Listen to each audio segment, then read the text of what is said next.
Merci. It should record. Thank you. Merci beaucoup. Alors, bienvenue aujourd'hui. Nous sommes le mercredi 3 juin 2020 et il nous fait plaisir de vous accueillir sur cette présentation en direct via Facebook et Zoom, puisqu'on utilise la technologie virtuelle depuis quelques mois. Donc, on n'a pas le choix que de repasser. Et à ce sujet-là, avant d'aller plus dans l'introduction, j'aimerais immédiatement nous excuser par rapport à l'annonce qui avait été faite et qu'on devait vous faire la présentation hier, mais justement pour des questions techniques qui sont hors de notre volonté, nous n'avons pas pu procéder donc à la présentation hier. Alors, mon nom est Céline Deravidissian-Adam et je suis consultante réglementaire en immigration canadienne et je suis également la présidente de la section québécoise de l'Association des consultants professionnels en immigration, l'ACPI ou le CAPIC, qui est beaucoup plus utilisé dans sa version anglophone. J'ai avec moi ma collègue et consoeur Valérie Flatt, qui est également consultante donc réglementaire en immigration canadienne, et toutes les deux également, nous sommes aussi membres du registre des consultants du Québec. Et Valérie est donc la vice-présidente de la section Québec et s'occupe également au niveau des comités, du comité national, donc du groupe de lobbying. Alors, Valérie, sois la bienvenue. Il me fait très plaisir d'être avec toi aujourd'hui. Merci, Céline. Ça me fait plaisir. Alors, toujours, avant de rentrer dans le vif du sujet, j'aimerais donner quelques petits termes, quelques petites mises au point. Tout d'abord, un grand merci à notre bureau national. Donc, merci à Dory et à toute l'équipe parce que arriver à organiser ceci à la dernière minute, donc c'est un énorme merci et beaucoup pour le travail qui a été effectué. Puis on compte beaucoup sur vous pour pouvoir refaire à nouveau ce genre de présentation. Mais ce n'est pas arrivé comme ça du jour au lendemain. Nous avons, depuis le mois de mars, mis en place effectivement toute une série de bulletins journaliers qui étaient même bilingues, donc avec nos collègues d'un côté, de l'autre, du Canada, donc d'un bord à l'autre. Et ça nous a permis de tenir à jour tous nos collègues et tout le public qui avait besoin des mises à jour journalières, étant donné que le gouvernement, que ce soit le fédéral, le Québec, encore à la limite, c'était celui qui était le plus calme, si je peux m'exprimer comme ça. Mais au niveau du fédéral, on avait des changements quasiment à tous les jours. Ça nous a permis de pouvoir alimenter systématiquement, régulièrement, toutes les informations pour que les personnes sachent qu'est-ce qui se passe par rapport aux procédures d'immigration. Et bien entendu, nous avons lancé donc notre chaîne YouTube qui est de myconsultant.ca. myconsultant.ca est un répertoire justement des professionnels en immigration, des consultants qui ont effectivement chacun des spécialisations, qui parlent plusieurs langues et qui sont là également à votre disposition pour vous apporter du support et du soutien dans vos procédures d'immigration. Donc, Valérie, est-ce que tu voudrais faire, par exemple, un petit résumé concernant la situation? Parce que avant, ce qu'il faut comprendre, c'est que le but aujourd'hui, c'est pas de vous faire une Xème présentation pour vous parler de la même chose. Non, je pense qu'on a tous compris qu'est-ce qui se passe. La réforme est là, elle arrive, elle va être mise en place bientôt. Et puis, vu les débats qui ont été menés depuis jeudi dernier, donc le jour de l'annonce du ministre de l'Immigration, M. Simon Jolin Barrette, il y a eu beaucoup de remous, beaucoup de mouvements, beaucoup d'interventions et de présentations, de manifestations. Mais il n'y a pas eu vraiment de discussion par rapport à comment on gère ces situations-là.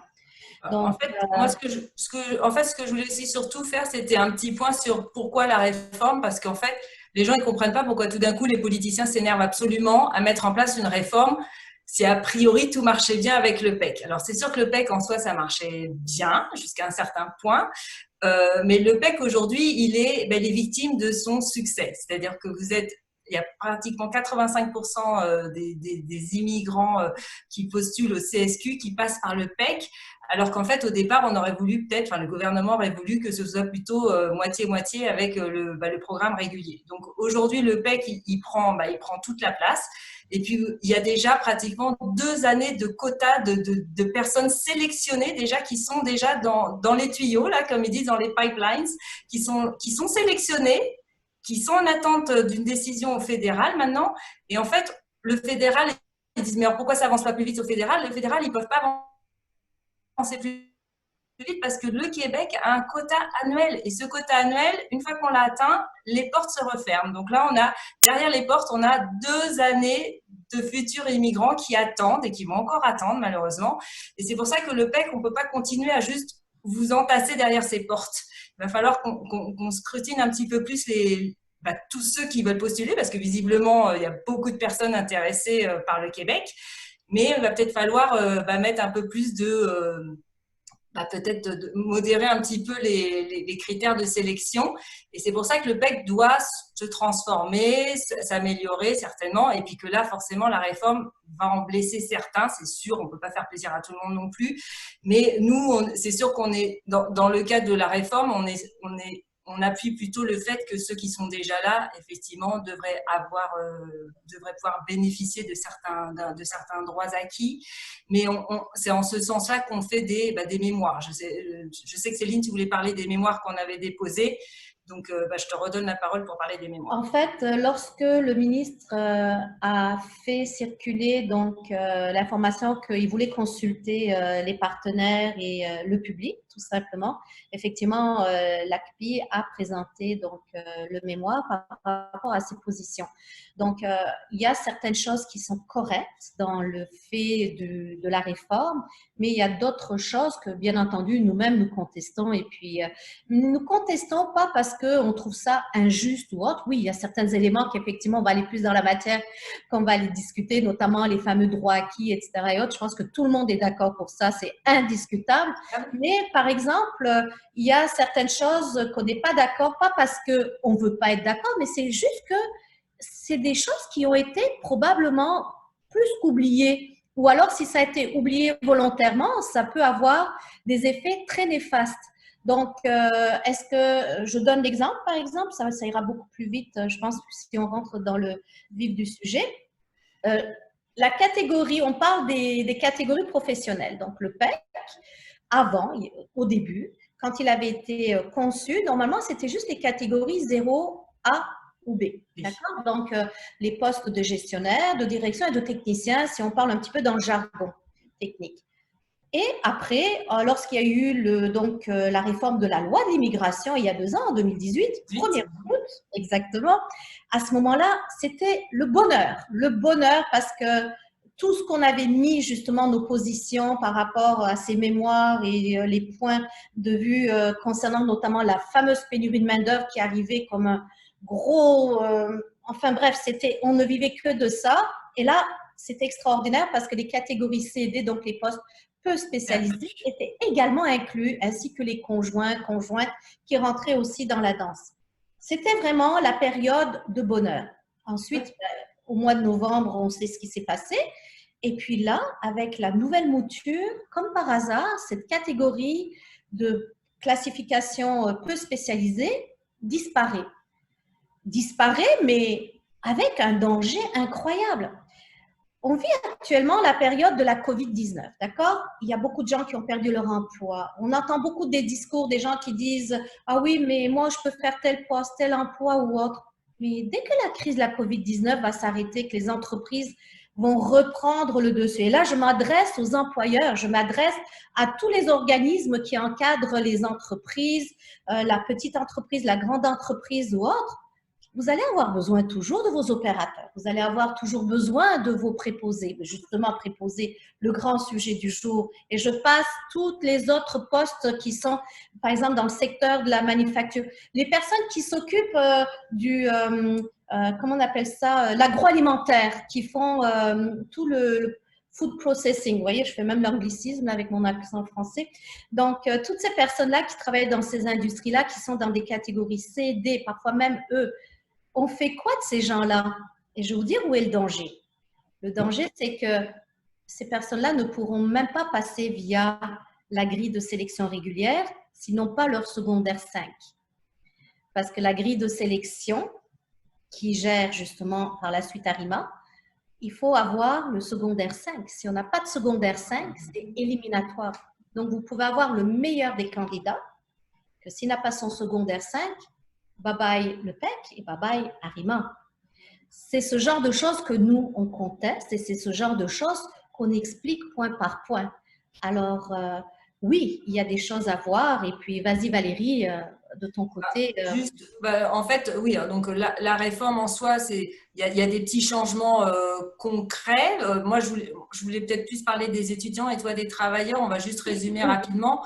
Donc, pour les étudiants, en fait, ça change pas grand-chose en soi au niveau des diplômes qui sont admissibles. Ce sont les mêmes diplômes. Je dirais que même ça change rien du tout. Ce qui change, en fait, c'est l'attribution d'une expérience de travail professionnelle reliée à certaines catégories de diplômes. Donc, tout ce qui est doctorat, maîtrise, baccalauréat et DEC, vous devez travailler 12 années d'expérience dans un niveau de profession 0 A ou B. 12 mois. 12 mois. 12 mois. 12 mois d'expérience, voilà. Par contre, si on parle du DEP, alors le DEP, là, quel que soit, alors c'est pas quelle que soit la durée, le DEP, c'est toujours, on est resté exactement avec les mêmes exigences, c'est-à-dire c'est 1800 heures, que ce soit avec une ASP ou pas. Vous devez terminer un DEP de 1800 heures et à la fin de ce DEP, vous devez travailler, donc là, 24 mois d'expérience de niveau 0 A ou B, ou C si l'expérience est reliée à votre domaine de formation. Donc là, c'est 24 mois d'expérience pour le DEP. Pour le reste, c'est une année d'expérience. Donc, ce sera ça le gros changement. C'est la grosse différence, c'est ça. C'est le seul endroit où on fait la catégorie C, c'est vraiment par rapport au DEP, qui sont en fait des formations professionnelles. Professionnelles techniques, et puis qui, effectivement… Mais là, il faut travailler dans le domaine de formation. Donc, assurez-vous de suivre des cours dans lesquels vous êtes sûr de pouvoir trouver du travail par la suite. Donc ça sera pour les étudiants. Je te laisse revenir avec les travailleurs, puis on parlera du français par la suite. Oui, en fait, ce qui me chagrine beaucoup, c'est d'entendre toutes les interventions des personnes qui sont à la télé, par exemple, qui disent « là, mon permis de travail, j'ai un permis jeune professionnel, j'ai un permis, un PVT, et on sait qu'un PVT ne peut pas être renouvelé. Donc, je n'ai pas d'autre choix que de repartir. Ma vie est finie, etc. » Bon, j'exagère un peu là dans les termes, mais c'est pas un ou deux, c'est 3, 4, 5, 6. On a ça en permanence. Alors, je veux remettre un petit peu les choses claires parce que qu'il y ait réforme ou pas réforme, c'est l'occasion justement d'en profiter pour tirer les choses au clair. Le PVT, effectivement, ne peut pas se renouveler pour avoir un nouveau PVT. D'accord? Ou un autre… jeune professionnel. Voilà. D'accord? Mais, de toute façon, un permis ne se renouvelle pas. Un permis de travail se proroge. Donc, proroger, c'est prolonger en modifiant les conditions. Donc, si la personne est un PVT, vous êtes sur PVT, que vous avez un bon travail, que votre employeur veut vous garder, que vous faites la demande de CSQ ou pas, de toute façon, là, il n'y aura plus le choix, il faudra le faire. Il faudra qu'il procède via une EIMT-CAQ. OK. On s'entend, c'est du travail supplémentaire, c'est des coûts, beaucoup de supplémentaires, puisqu'on arrive facilement à pas loin de 1 404 $ juste pour le IMT et le CAQ au Québec. Mais à côté de ça, le permis de travail va pouvoir être prorogé. Donc, votre PVT, vous allez pouvoir continuer à travailler pour aller chercher un nouveau permis de travail qui va être cette fois-ci fermé. Et pour les gens qui sont sur Jeune Pro, ça fonctionne exactement de la même façon. Et c'est un mécanisme qui existe depuis toujours. Donc, ce n'est pas parce que le PEC est réformé actuellement qu'il faut paniquer. Non, si vous avez un bon travail, encore une fois, vous restez ici et votre employeur prend les dispositions nécessaires pour s'assurer de faire proroger votre permis de travail. Surtout que le PVT, ça ne touche que quelques pays finalement. Il y a beaucoup de personnes qui viennent travailler au Canada qui n'ont malheureusement pas accès au programme EIC et qui doivent faire outre ces programmes-là. Donc le IMT-CAQ, finalement, ça touche quand même un grand nombre de personnes aussi qui malheureusement ne peuvent pas passer par… Oui, et puis tu vois, tu as donné un bon exemple. Je prends par exemple les personnes qui viennent d'Italie, qui viennent sur un PVT. De 6 mois. Les PVT, c'est 6 mois et 6 mois pour faire vraiment du tourisme. Ça, c'est une aberration que je n'ai jamais trop compris, mais on s'entend que c'est des ententes entre les pays. Donc, en général, quand quelqu'un arrive sur un PVT italien, cette personne-là n'a de toute façon pas d'autre choix que de faire une demande de prorogation et à 99%, c'est avec EIMT-CAQ. Donc, il faut le faire. Maintenant, Valérie, peut-être on peut toucher 2 mots aussi pour les gens qui sont en train de proroger leur permis de travail et puis qui font ça sur une dispense à 75. Qu'est-ce que c'est que le dispense à 75? Donc, la dispense à 75, en fait, au départ, elle est là, la dispense. Bon, déjà, c'est une dispense. Donc, ça dispense de devoir faire une demande de IMT-CAQ, parce que j'ai souvent la question qui revient, mais est-ce que si je fais le A75, il faut que j'obtienne une IMT? Non, bah non, justement, c'est une dispense de IMT-CAQ. Donc, c'est l'un ou l'autre. Donc, le A75, vous en êtes dispensé. Et le A75, il est mis en place, en fait, pour les gens qui sont ici avec un statut, donc de travailleur ou implicite, et qui ont obtenu leur CSQ. Donc, ce permis de travail, en fait, il leur permet de faire la jonction entre le moment où ils viennent de terminer avec leur premier permis de travail, par exemple, ou un deuxième, et ils sont en attente d'une décision sur leur demande de résidence permanente. Voilà, donc ça permet en fait de pouvoir travailler, de se maintenir en vie pendant qu'on attend la décision définitive sur le dossier de résidence permanente. C'est un permis qui est valide 2 ans, qui peut être prorogé si la demande de résidence permanente tarde un petit peu. Ça arrive, c'est souvent. Oui, ça arrive. Ça arrive. D'accord. Donc, en fait, le A75, ce qu'on fait dans la pratique aussi, un petit peu comme pour les demandes de IMT-CAQ quand c'est en retard et qu'on doit proroger le statut, on avait pris l'habitude, surtout qu'en général, un CSQ dans le cadre du PEC, jusqu'à tout récemment, je ne dis pas jusqu'à date parce que ça fait plusieurs mois que ce n'est plus le cas déjà, mais jusqu'à, par exemple, l'automne dernier, on va dire ça, ça prenait en général 1 mois, grosso modo. D'accord, 20 jours, mais on dit 1 mois et demi, le temps que le statut arrive. Voilà. Donc, ça nous permettait de mettre la personne sur un statut implicite, donc qui est autorisé à travailler tant et aussi longtemps qu'il ne quitte pas le territoire canadien, jusqu'à ce que le fameux précieux document qui s'appelle CSQ arrive. Et à ce moment-là, on le transmettait à IRCC, Immigration Canada, qui émettait le nouveau permis de travail. Et la même chose lorsque le IMT-CAQ arrive. Mais là, actuellement, avec ce qui se passe… Avec les délais actuels, c'est plus possible. C'est plus possible. Et puis là, on est un petit peu avec la belle sauce de la COVID, de l'impact de la COVID-19 qui est là aussi. C'est déjà devenu quasi impossible, mais il y a justement une forme de tolérance de la part d'IRCC d'attendre les documents pour les transmettre. Mais là, actuellement, avec l'annonce qui est faite, on oublie ça.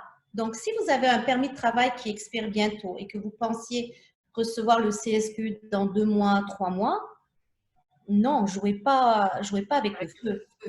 Jouez pas avec le feu. Parce que même si vous faites la prorogation de permis de travail, il faudra quand même procéder à la demande de IMT-CAQ.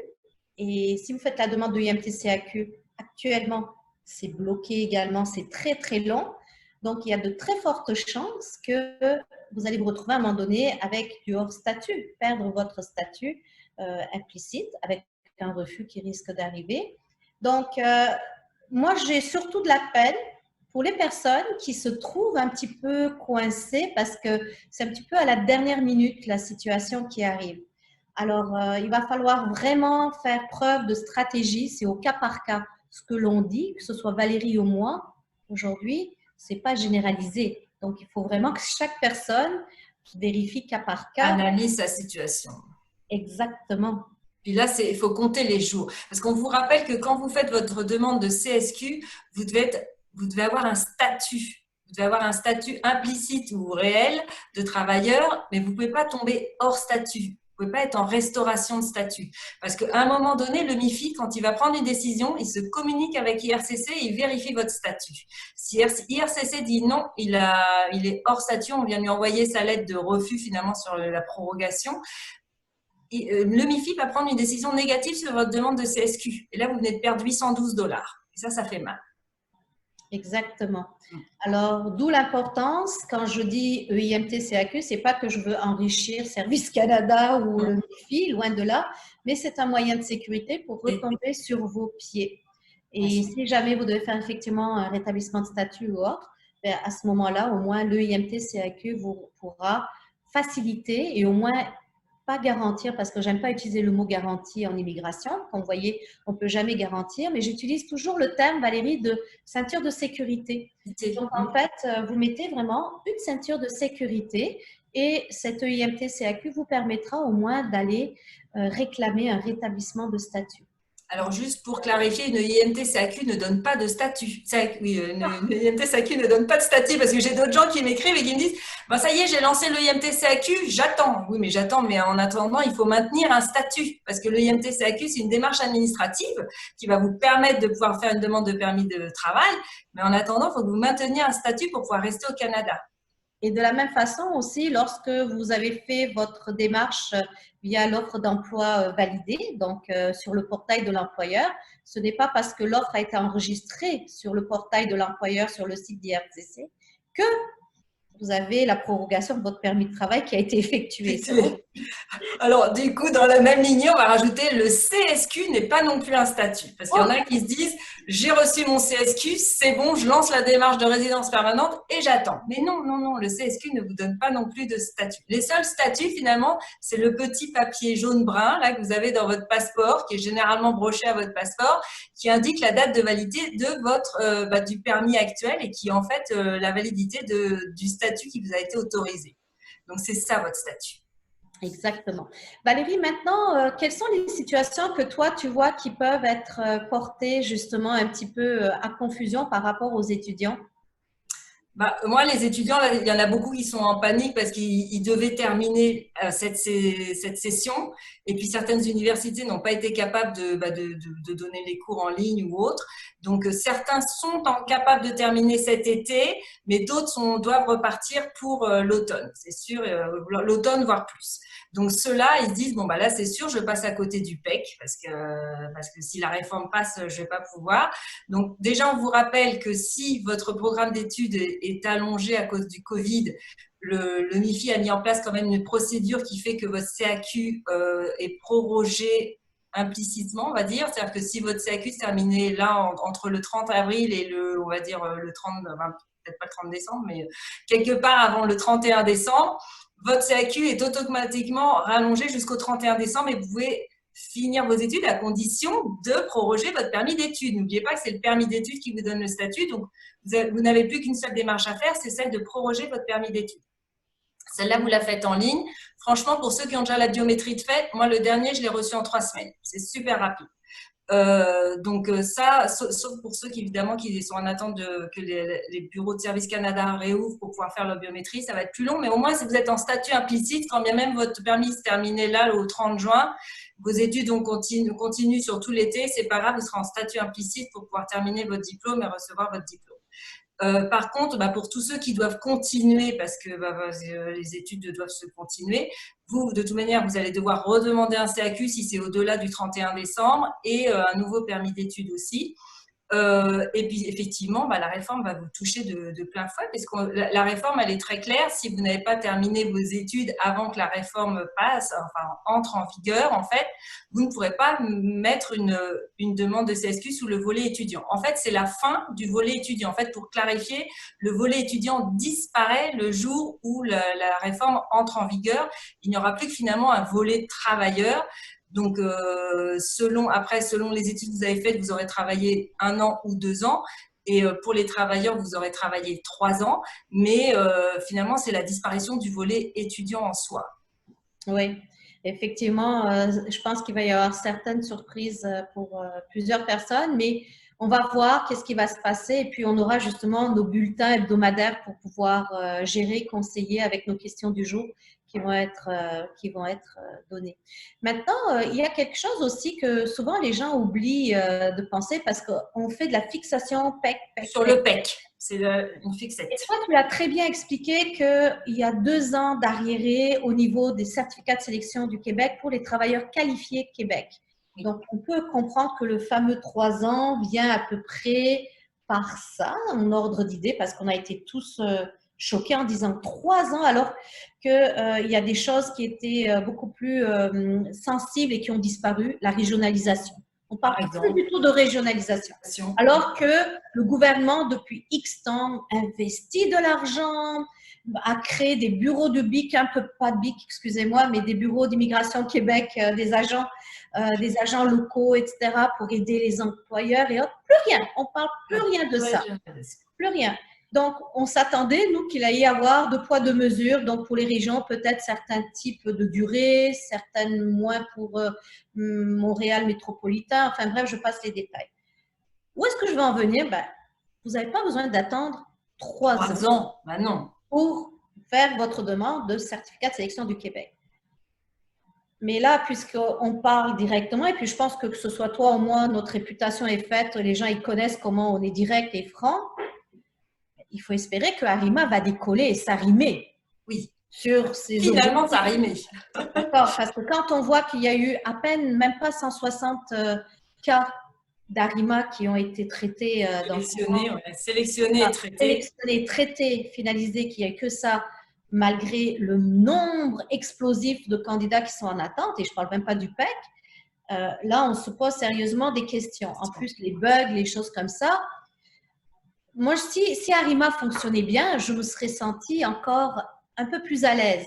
Mais là, on y va timidement. C'est comme si on est dans une construction neuve, on rentre dans un corridor, mais je ne sais pas comment je vais atteindre le bout de mon corridor. Arima, c'est ça actuellement.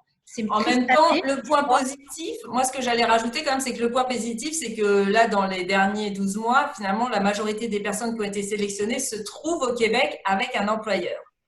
Oui, exactement. Donc ça, c'est un bon espoir. C'est ça. Et pour revenir justement aux gens qui arrivent avec un permis de travail ici, ou même un étudiant aussi, il n'y a rien qui l'empêche de le faire. Regardez dans la grille de sélection, si vous passez dans la grille de sélection, parce qu'Arima, il ne faut pas oublier que ce n'est pas juste un bassin où on reste et on attend de se faire repêcher. Pas ça du tout. Enfin, il y a de ça, mais c'est après. Oui. Mais avant, il faut quand même passer à travers la grille de sélection et puis voir si nos points correspondent. Donc, tous les candidats qui sont ici, qui ne sont pas à 100% francophones, qui font tous les efforts d'apprendre le français, inscrivez-vous. Calculez les points. Qu'est-ce qui manque? Demandez avec votre employeur d'aller faire une offre d'emploi validée par le MIFI. Ça va vous rajouter des points dépendamment de la région, etc. C'est vraiment tout un système de calcul et encore une fois, au cas par cas. Ce qui est arrivé à Pierre ne va pas arriver à Mehdi et Paul. D'accord? Donc, quand je vois, moi, sur les forums, les échanges qu'il y a avec l'un qui se contredit et l'autre, bien sûr qu'ils se contredisent parce que le cas de l'un ne s'applique pas à l'autre. Donc, soyez simplement logique que votre cas, c'est votre cas individuel à vous. Et commencez à attendre. Donc, si vous avez le pointage nécessaire, Arima est censé venir vous repêcher et sans avoir à attendre 3 ans. Donc, mettez-vous dans le système. Donc, je prends le cas le plus standard et basique. Vous êtes un francophone, vous êtes jeune, vous avez les diplômes. Donc, n'oubliez pas, si vous avez un CAP, BEP pour un français, par exemple, ça ne marche pas parce que ce n'est pas reconnu comme un niveau de secondaire 5. Et malgré le temps, je me bats pour qu'au moins le BEP soit reconnu, ça ne marche pas. Mais si vous avez un bac pro, un bac, un BTS, un DUT, enfin, et les autres diplômes qui viennent après, vous êtes bon. Donc, vous avez ce niveau-là, vous avez maximum 35 ans, vous avez donc, vous maîtrisez le français à l'oral. Une année d'expérience professionnelle. Oui, beaucoup, c'est ça.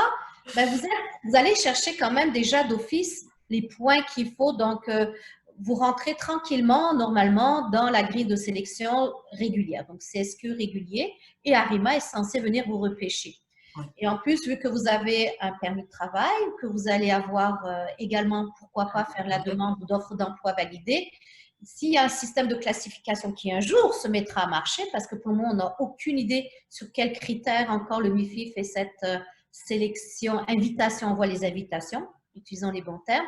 À ce moment-là, ben, vous optimisez vos chances d'être invité sans avoir à attendre 3 ans pour aller par le PEC. Le hic, Valérie, le problème d'Arima, c'est qu'il y a beaucoup de papiers de documentation à remettre, à préparer. En fait, Arima, il faut faire attention parce que toutes les déclarations que vous faites, vous allez devoir justifier. Si vous dites « j'ai travaillé 12 mois avec tel employeur », c'est parfait, vous pouvez le déclarer. Mais à un moment donné, le MIFI va vous demander de le justifier. Donc, le justifier, c'est contrat de travail, fiche de salaire, preuve que l'employeur a payé les cotisations salariales et que vous avez payé vos impôts. En gros, c'est ça. Donc, le travail au noir, ça ne marche pas. Tout ce que vous devez déclarer que les offres, enfin les emplois pour lesquels vous avez vraiment travaillé de façon légale, ça c'est sûr. Les diplômes, c'est pareil. Si vous n'avez pas fini une année d'études universitaires, ça compte pas. Même si vous l'avez validé, votre année d'études, ce qui est validé, c'est le diplôme. Tant que vous n'avez pas eu le diplôme, ça ne comptera pas pour des études universitaires, enfin post-secondaires. Donc, vraiment, assurez-vous que vous avez bien les documents qui viennent supporter tout ce que vous allez déclarer. Nous sommes quand même passés de justesse à côté de situations beaucoup plus graves. Parce que quand je parle de ça, il y avait, rappelez-vous, quand il y a eu au mois de novembre tout le pataquès qu'il y a eu avec autour de la première formule de réforme. La première mouture. La première mouture. Merci Valérie. Donc, il y avait cette fameuse liste qui a fait paniquer tout le monde dans la liste des professions. Ensuite, il y avait aussi dans les seuils de l'immigration pour 2020-2022, si je me rappelle bien, par rapport à ce que le MIFI avait proposé, il voulait rattacher le PEC à Arima. C'est-à-dire que mettre certains quotas pour qu'il y ait un certain nombre de personnes qui passent par là. Dieu merci, ça. Puis je ne veux pas réveiller qui que ce soit là-dessus, d'accord. Mais par contre, on insiste que la catégorie des peu spécialisés réintègre à nouveau absolument dans ça, ou alors qu'il fasse sauter le seuil d'élimination, le seuil éliminatoire dans la grille de sélection d'Arima. C'est pas d'Arima, mais du. Pour pouvoir compenser d'un côté ou de l'autre. C'est ça. Mais même, c'est pas logique parce que vu la pénurie de main-d'œuvre, la situation pour laquelle est engagé le Québec, actuellement, là, ce qui arrive avec COVID, ce qu'il faut comprendre sur le marché de l'emploi, c'est que c'est un peu comme si vous vous brûliez. Donc, vous avez le choc de la brûlure, le bobo de la brûlure. Donc, ça va se résorber, ça va guérir. Mais une fois que c'est guéri, on va se retrouver à nouveau avec Pierre qui doit travailler et là, et là, et là, et là. Donc, je ne sais pas si j'arrive à bien m'exprimer, vous donner l'image que je veux vous faire passer, mais le message est clair. On a besoin des travailleurs étrangers, on a besoin des étudiants. Et le Québec, le gouvernement, est quand même complice aussi. Je ne veux pas faire de la politique parce que ce n'est pas notre but, parce que nous, on est beaucoup plus technique que politique. Ça, vous l'avez compris par rapport aux consultants en immigration. Mais pendant des années et des années, puisque j'ai beaucoup collaboré donc, avec différents organismes paragouvernementaux et autres, le gouvernement du Québec, le MIFI, a financé même directement, que ce soit les missions de recrutement pour les travailleurs étrangers, que pour les étudiants étrangers, organiser des sessions d'information à chaque semaine ou plusieurs fois par mois pour informer les gens. Faites le PEC, faites le PEC, faites le PEC. Pourquoi faire le PEC? L'avantage que ça amène le PEC. Et puis tout d'un coup, on retourne la veste. Donc, et puis c'est pas parce qu'il y a un nouveau gouvernement, un ancien gouvernement, c'est simplement qu'on tient un double discours et aujourd'hui, on est dans l'autre phase du discours. Mais c'est un peu compliqué. Toutes ces histoires politiques, ça nous dépasse un peu. Nous, ce qu'on veut, on voit le côté pratique de la chose. On aimerait pouvoir, enfin, on veut aider nos clients. On est au quotidien en train d'aider nos clients à trouver des solutions. Donc, en gros, la stratégie actuelle, c'est si la réforme va passer et si le PEC va être transformé, c'est clair que si c'est juste une année d'expérience pour les étudiants qui ont fini un diplôme qui demandent qu'une année d'expérience de travail, à la limite, pourquoi pas. Mais oui, à la limite. Mais sinon, surtout pour ceux qui n'auraient même pas une année d'expérience de travail, c'est mieux parce que du côté Arima, ils n'auront peut-être pas suffisamment de points. Mais je dirais pour les autres, les travailleurs, faites le programme régulier, n'attendez pas. C'est parce qu'on s'est un peu borné sur le PEC qui était la voie rapide. On a vu l'autoroute, tu te rappelles quand on a fait notre présentation, on avait l'autoroute et puis les chemins bison futés là. Là, on va devoir prendre un peu les parallèles. On va sortir de l'autoroute parce que finalement, le PEC ne va plus être une autoroute rapide là. Et en fait, il y avait le petit programme régulier que personne ne voyait, que personne ne semblait… il était mis à mort aussi pendant 2 ans, 3 ans. Il y avait carrément, c'était bloqué. Il y avait, rappelle-toi… Mais là, on sent ça bouge un petit peu, mais ça bouge que pour ceux qui sont au Québec, donc c'est une bonne nouvelle pour ceux qui sont au Québec. Mais au moins, mettez votre chance de se… Alors, par contre, c'est 6 mois d'attente aussi pour le CSQ. Donc, attention, si vous arrivez à la fin d'échéance de votre permis de travail, allez pas vous dire, tiens, je vais faire une prorogation, c'est 6 mois d'attente. Enfin, c'est 6 mois une fois que vous avez reçu la lettre d'invitation. La lettre d'invitation, elle peut mettre aussi 6 mois à arriver. Donc, c'est pour ça qu'il y a un laps de temps un peu incontrôlable du côté du programme régulier. Mais une fois que vous recevez votre lettre d'invitation, en gros, on voit que ça prend 6 mois pour obtenir le CSQ, selon la rapidité d'action aussi à laquelle vous fournissez les documents. Parce qu'on vous donne 60 jours pour donner des documents. Si vous mettez 60 jours à les donner, c'est sûr que ça va rallonger. Si vous mettez une semaine, c'est parfait.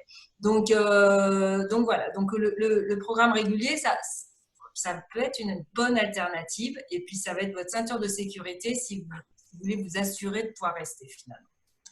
En fait, un autre élément aussi qui n'est pas à mettre de côté, c'est tout l'aspect linguistique. Donc, actuellement, si un employeur, par exemple, part en recrutement pour aller chercher des travailleurs étrangers temporaires, mais qui ne sont pas francophones, attendez-vous, ça ne posera pas vraiment de problème que ce candidat-là, surtout par exemple, je prends des cas les plus standards, des gens en informatique ou des gens dans le secteur manufacturier, des soudeurs, des machinistes, mécaniciens, toutes ces professions-là, quand ces personnes-là arrivent, vont devoir apprendre le français. Donc, on pourra parler rapidement aussi du côté de l'aspect linguistique, mais ils vont mettre par exemple 2 ans minimum ou autre pour arriver justement à aller chercher ce niveau, le fameux B2 qui est requis.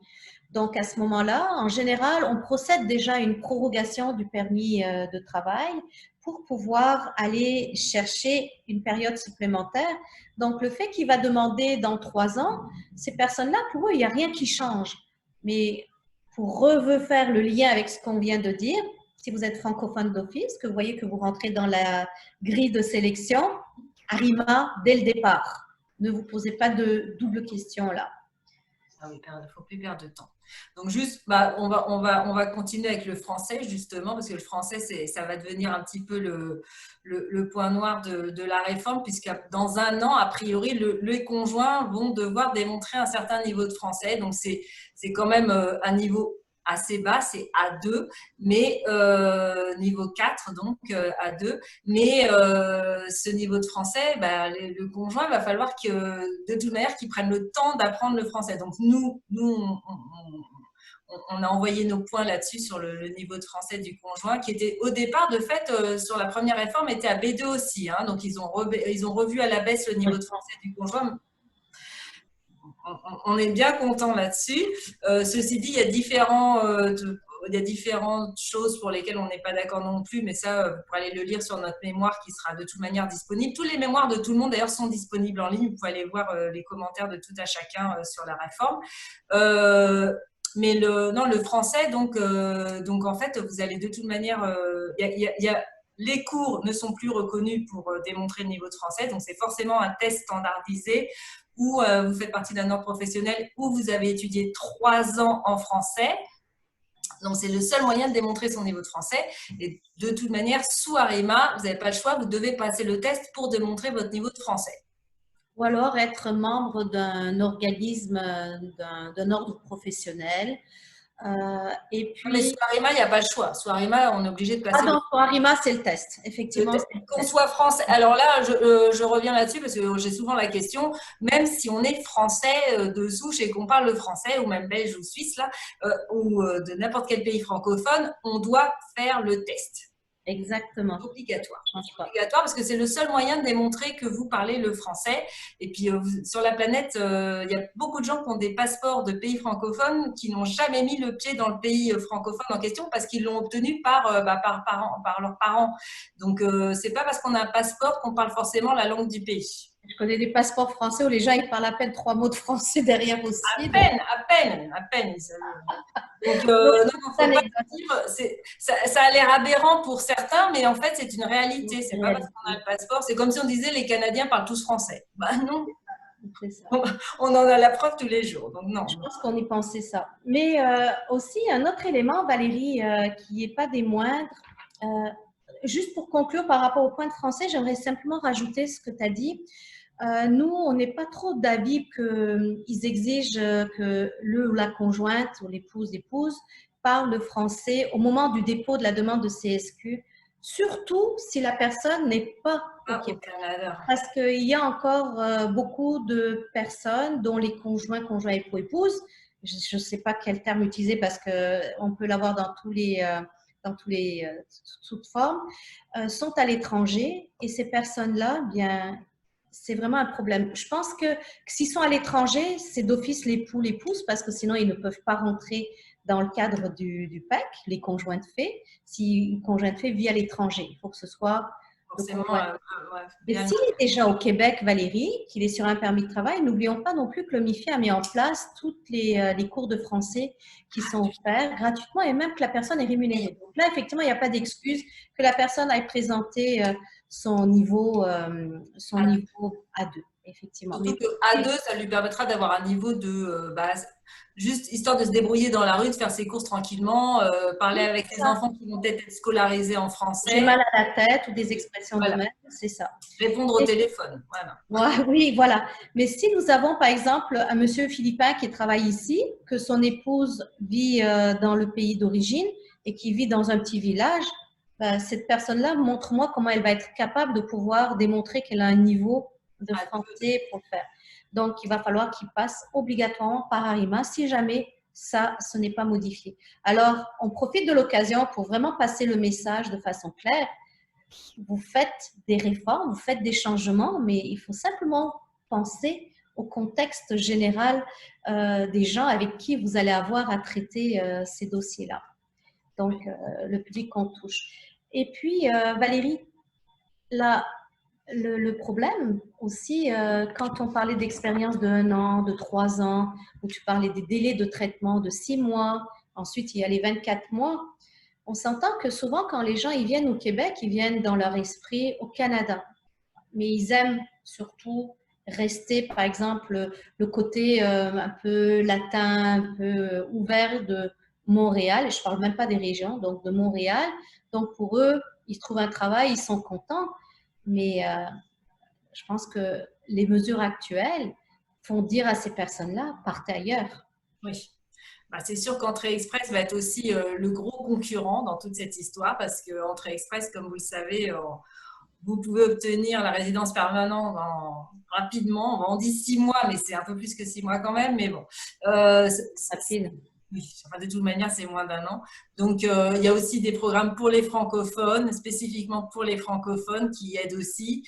Donc, c'est sûr qu'on le voit dans nos clients aujourd'hui, il y a beaucoup de gens qui disent « Bon, moi, ça y est, j'ai l'année d'expérience, je m'en vais de l'autre côté, je passe la frontière, je passe en Ontario ou même vers Calgary où il y a des communautés francophones ou autres. » Donc, c'est sûr que le Québec va y perdre. Et puis, en même temps, parfois, on se dit, oui, ces gens-là, ils vont peut-être passer la frontière, passer de l'autre côté, sur l'autre province. Peut-être que dans 2 ans, ils vont revenir au Québec. Et puis, du coup, en 3 ans, une fois qu'ils ont leur résidence permanente, comme vous savez, la Charte des droits et libertés, finalement… Avec l'article 6 qui permet… Exactement, leur permet de revenir. Donc, c'est un peu bête parce que tous ces gens-là, ils vont aller faire leur démarche ailleurs. C'est sûr qu'ils vont aller peut-être passer 1 an, 2 ans dans une autre province, mais au bout du compte, ils vont revenir. De toute manière, c'est mieux les écarter pour les faire revenir après. Donc, quelque part, c'est un peu… Ils auront acquis de l'expérience canadienne, mais on rigole, mais c'est pas rigoler pour… c'est vraiment, on trouve ça vraiment… quel est le but de la stratégie qui a été mise en place? Au long terme, on ne gagne rien. Non, parce que ces personnes-là, on parle aussi, par exemple, ces 3 ans, ils vont acquérir de l'expérience, mais à côté de ça, il ne faut pas oublier que la personne qui va déposer sa candidature sur ARIMA, qu'elle va se faire repêcher dans les mois qui suivent, n'a absolument aucune expérience peut-être ici au Québec. C'est une personne qui va simplement déposer sa candidature, qui va… Depuis l'extérieur, les gens qui déposent depuis l'extérieur. Oui. Exactement. Donc, c'est quand même un petit peu… On sait que dans le programme régulier, les personnes qui sont sélectionnées depuis l'extérieur, il y a un haut taux d'échec. C'est-à-dire qu'ils viennent ici, puis finalement, premier hiver arrive, non, merci, je m'en vais, je me suis trompée. Oui, puis un autre élément aussi, pas des moindres, et puis ça, je pense qu'on n'est pas les seuls, tout le monde le dit, mais ça, on l'a jamais assez dit. La personne qui est ici, notamment les travailleurs étrangers temporaires, c'est des personnes qui sont installées, qui sont intégrées, qui payent des impôts, dont le taux de chômage, ben, il n'y en a pas parce qu'ils travaillent. Bon, là, actuellement, hors période Covid, c'est une autre affaire, là, mais qui sont, en fait, c'est des immigrants qui sont très bien, puisque ils sont là et ils sont déjà même parfois propriétaires, ils achètent, ils amènent leur argent, ils injectent leur argent. On s'entend que il y a un élément fondamental qu'il ne faut pas oublier. Quand on arrive ici sur un statut temporaire, on est temporaire. Donc, quelqu'un qui prend ça comme un droit d'être ici et de rester, ça n'existe pas. Même du point de vue de la loi, ça n'existe pas puisque c'est un privilège de pouvoir immigrer. Mais quelqu'un qui est là sur un permis de travail, rappelez-vous, l'agent doit être convaincu au moment d'arriver au permis d'études que la personne va repartir à la fin de la mission qu'elle a. Ouais. D'accord? Donc, quelqu'un qui dit « Oh, mais j'ai tout vendu, j'ai tout laissé, je suis là », à ce moment-là, planifiez de façon que vous puissiez passer vers la résidence permanente. Rappelle-toi, là, on a des connaissances communes qui ont paniqué complètement quand, au mois de novembre, il y avait la réforme parce qu'ils disaient « Non, non, on ne veut pas faire la… ouais, c'est ça. On ne fait pas le CSQ parce que ben, il y avait plusieurs intérêts. Je prends ça comme exemple, mais par exemple, ne pas envoyer les enfants dans le système francophone. C'est ça. Parce qu'une fois qu'on est dans le CSQ, c'est fini. Il faut que les enfants aillent dans le système francophone et plus anglophone. Donc, eux, ils essaient de retarder au maximum pour que les enfants puissent bénéficier du système anglophone le plus longtemps possible. Mais quand ils ont vu que tout ce qu'ils étaient en train de planifier, ça tenait à un fil, ils ont complètement compris la situation et c'est parti vraiment dans le bon sens. Il y en a eu des centaines des personnes qui étaient dans le même cadre. Il y a plein de gens, moi j'ai des clients aujourd'hui, là, qui a encore cette semaine, qui arrivent à faire leur demande de CSQ sous le volet étudiant. Ils arrivent en bout de permis de travail post-diplôme. C'est-à-dire qu'on arrive, il leur reste peut-être un mois avant la fin de leurs 3 ans de post-diplôme. C'est-à-dire que ça fait 6 ans qu'ils sont là, ils ne se sont même pas posé la question, puis tout d'un coup ils se réveillent et ils se disent mon Dieu, le volet étudiant disparaît, il va falloir que je travaille 3 ans maintenant, il faut vite que je fasse ma demande de CSQ. Je dis, on le sait qu'en politique, tous ces règlements, ils peuvent changer du jour au lendemain. Donc, agissez quand le règlement est en votre faveur, est à votre faveur. Vous devez prendre la décision d'aller à l'avant, de l'avant avec les démarches administratives et en immigration en particulier, quand vous pouvez. N'attendez pas parce que vous ne savez pas de quoi demain sera fait.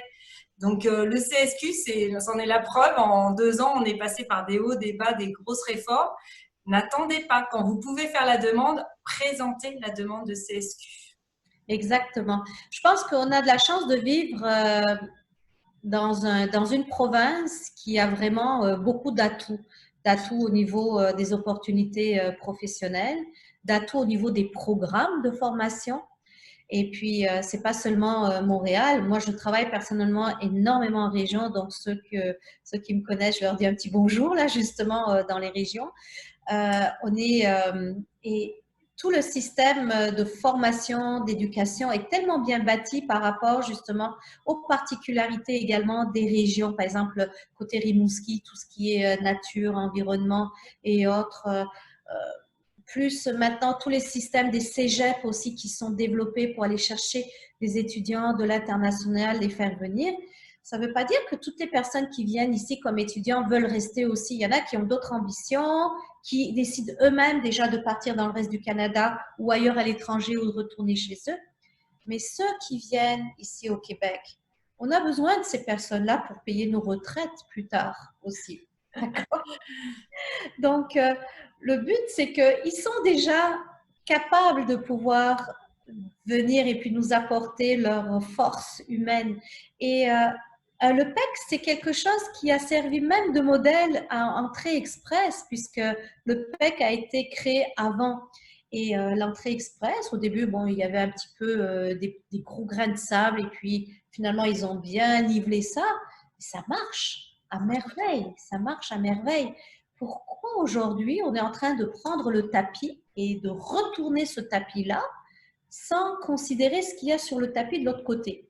Donc, C'est juste ça que j'essaye un petit peu de comprendre parce que si on ne s'y connaissait pas, que ce soit Valérie et moi, et puis c'est la raison pourquoi nous sommes là toutes les deux aujourd'hui.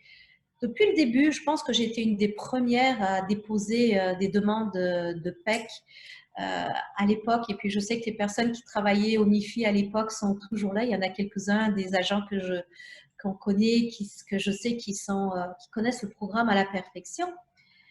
Je ne sais même pas comment compatir avec eux, avec ce qui se passe actuellement. La difficulté que c'est de revoir ces règles-là, de remettre en question quelque chose qui fonctionne. Et puis en remettant ce quelque chose qui fonctionne, on est en train de déstabiliser toute une structure. Pourquoi? Parce qu'on a un ARIMA qui est arrivé et un ARIMA qui ne sert vraiment pas à grand-chose actuellement. Je ne sais pas, Valérie, si toi, tu veux rajouter quelque chose. Non, on espère juste que l'ARIMA va justement s'arrimer, quoi. Si c'était ça le but du jeu, c'était de nous repasser sur ARIMA, on espère juste qu'ARIMA va se mettre en route pour justement répondre à la nouvelle demande qui va arriver, parce que c'est sûr qu'il y a une nouvelle demande. Enfin, moi, je le vois au quotidien, là, depuis jeudi dernier déjà. J'ai eu tellement de demandes de gens qui venaient me voir pour qu'on calcule les points, pour qu'on voit si on pouvait faire la demande sous ARIMA. Et on envoie tout de suite les demandes parce que on les envoie, mais on n'a pas assez de recul pour dire est-ce que est-ce qu'on a bien fait ou pas bien fait, parce qu'on ne sait pas. On sait pas. Là, on avance un peu dans l'inconnu. On espère juste qu'effectivement, ARIMA va sélectionner ces gens qui se trouvent ici, qui ont validé une offre d'emploi permanent avec leur employeur. Et puis on espère vraiment que ça va fonctionner pour eux. Pour le moment, on joue un peu avec la vie de ces gens-là, en gros, parce qu'on on sait pas plus qu'eux. On sait juste que ça existe, qu'il y a cet ARIMA-là qui, normalement, devrait rouler. Et puis, on espère que ça va rouler, quoi. Que derrière, les agents vont les sélectionner, les prendre et les garder, leur donner la possibilité de rester. Effectivement. Il y a aussi, rapidement, puisque ce n'est pas vraiment le sujet d'aujourd'hui, mais ça a été quand même annoncé pendant le communiqué de presse, la conférence de presse du ministre, donc jeudi dernier, les fameuses 550 CSQ, projets pilotes pour les préposés. Deux projets pilotes, parce qu'il y aura 2 projets pilotes. Exactement, et celui pour les personnes, les professionnels dans l'intelligence artificielle. Celui-là, on va laisser un petit peu de côté, mais il y a beaucoup de polémiques actuellement en disant seulement 550 personnes qu'on va recruter pour les préposés aux bénéficiaires. Ceci dit, dans les nouvelles ce matin, ils disaient qu'ils avaient reçu 50 000 candidatures pour les 10 000 places. Mais on s'entend que c'est vraiment de la sélection par rapport à des aptitudes et des compétences professionnelles qui vont avoir lieu. Peut-être sur 10 personnes, il y aura à peine une personne qui est capable de pouvoir travailler là. Peut-être le salaire est bon, mais les exigences aussi vont être aussi très, très imposées. Mais je veux dire par là qu'on n'a aucune idée actuellement à quoi ça va correspondre, ces 550-là. Est-ce que c'est par rapport… On ne sait même pas si ça va vraiment leur faciliter, si ça va être justement là, pour le coup, une autoroute rapide vers le CSQ. En fait, c'est une route. Ça ne sera pas une autoroute. Ça sera une route pour absorber, par exemple, je ne sais pas, il y avait des discussions la semaine dernière, rappelez-vous, des manifestations aussi pour pouvoir donner les gens qui ont fait des demandes de réfugiés, qui sont arrivés ici, par exemple, les Haïtiens, et qui travaillent dans le domaine de la santé, justement comme préposés aux bénéficiaires, et qu'on leur demandait, on demandait au gouvernement de faire une faveur, de pouvoir leur donner les rattraper par ce programme. Peut-être ce programme pilote-là, c'est par rapport à cette idée-là, donc on n'en sait rien, mais ça peut être une voie. Mais toujours est-il que ce n'est que pour le CSQ. Il va falloir que le MIFI fasse une entente avec le palier fédéral pour que la résidence permanente de ces personnes-là puisse être traitée dans un délai très rapide et éventuellement pouvoir émettre un permis de travail spécifique pour pouvoir accélérer leur arrivée. Donc, ce n'est pas demain la veille que ça va être établi, ou j'espère que c'est déjà dans la boîte et puis que ça va être annoncé rapidement. Ceci dit, pour les spécialistes en intelligence artificielle, on sait qu'il y a le volet des talents mondiaux. Donc, même s'ils veulent faire… technologie en informatique. Exactement, que souvent ça s'absorbe. Oui, ceux-là, il y a les talents mondiaux, donc on se demande à quoi ça va servir, mais bon. En fait, ça va servir probablement avec des critères linguistiques qui vont être moins élevés, Je n'en sais rien, ça reste sous un bémol, sous une grosse parenthèse, parce que n'oublions pas que l'exigence du français pour aller chercher des points, sauf si vous avez, comme je disais tantôt, 35 ans maximum, que vous avez fait des études, que vous êtes dans un domaine professionnel très recherché, que vous avez une offre d'emploi validée, là vous allez chercher vos, je ne sais plus, 46 points, c'était, ou 45 points, comme personne célibataire pour pouvoir passer à travers la grille. Alors, c'est à suivre tout ça. Je pense que Valérie, on a en même temps répondu aux questions qui rentraient parce que je voyais que les questions correspondent pas mal à ça. Veux-tu conclure justement un petit peu sur l'aspect général de la réforme et à quoi ta petite boule de cristal te mènerait? Ma petite boule de cristal. Je peux pas deviner comme ça le futur. On est obligé de vivre avec des boules de cristal actuellement. Nous, on essaye juste, on est en pleine rédaction de notre mémoire qu'on va déposer là demain ou après-demain. On essaye de mettre en place, on donne notre point de vue, on essaye d'arrondir un peu les angles de la réforme, parce que de toute manière, la réforme, il y en aura une. On ne peut pas y échapper, parce que comme on vous l'a expliqué au début, le système actuel, c'est juste, ça va imploser à un moment. Donc, il faut de toute manière mettre des règles un peu plus strictes sur la sélection. Mais on essaye d'arrondir les angles et puis on compatit avec nos clients, c'est sûr, parce que c'est sûr que nous, on voit la détresse tous les jours. Et puis nous, comme je dis toujours, on travaille dans l'humain. Là, on est dans l'humanitaire, on essaye de sauver des vies et puis on essaye de vous accompagner et puis de vous donner des solutions, des stratégies. Mais là, aujourd'hui, notre stratégie, c'est Arima. Aujourd'hui, notre stratégie, c'est en attendant, plutôt que de s'éparpiller, de perdre du temps, vous avez une valeur sûre qui est là, qui est déjà disponible, utilisez-la. Effectivement, nous allons pouvoir travailler de notre côté parce que c'est sûr que vous ne nous voyez pas tout le temps dans la presse, etc. et autres pour faire des déclarations et autres. C'est parce qu'il y a tout un travail de terrain qui se fait en même temps et nous sommes des gens de terrain. Donc, on connaît le terrain et on sait comment ça se passe. Et notre rôle à nous, c'est de vraiment pouvoir établir un lien, un cordon ombilical entre les différents ministères et de pouvoir s'alimenter mutuellement. Ils ont besoin de notre habitude de terrain, si je peux appeler comme ça. Et nous, on a besoin que les choses avancent chez eux, pas du point de vue de traitement des dossiers, mais sur la qualité de fonctionnement des dossiers. Alors, on va vraiment travailler de façon assez ferme avec le MIFI pour s'assurer que le Arima va vraiment décoller à ce niveau-là. Oui, il va falloir. Et juste pour rappeler aux personnes que vous pouvez vous faire aider dans vos démarches d'immigration, mais vous ne pouvez pas vous faire aider par n'importe qui et encore moins payer n'importe qui. Tant que c'est du conseil gratuit, j'allais dire, c'est toléré. Dès qu'il y a de l'argent qui rentre dans la négociation, vous ne pouvez pas être représenté par n'importe qui. Donc, au Québec, c'est facile. Vous avez juste les notaires du Québec, les avocats et nous, les consultants réglementés en immigration canadienne. Vous pouvez nous retrouver sur myconsultant.ca où vous allez pouvoir trouver le consultant qui est à côté de chez vous, qui parle votre langue, qui connaît le programme avec lequel vous êtes intéressé. Donc, n'hésitez pas à consulter les profils de chacun des consultants qui est disponible là. De toute manière, même sur le site d'IRCC et MIFI, il y a la liste des consultants réglementés autorisés. Donc, surtout, vérifiez à chaque fois avant de signer un contrat avec quelqu'un, vérifiez que cette personne est autorisée à vous représenter. Et puis en fait, c'est ça, quoi. Toute l'information, n'allez pas sur les blogs pour écouter un peu les candidatons qui circulent sur le net. Sur le site d'IRCC et le site du MIFI sont les sources officielles d'information. Donc, oui, même nous ne travaillons qu'avec ces sites-là. Exactement. Valérie, tu as soulevé un point important par rapport à la représentation. Je profite aussi pour souligner… Une minute, ça va couper. Oh, très vite, rapidement.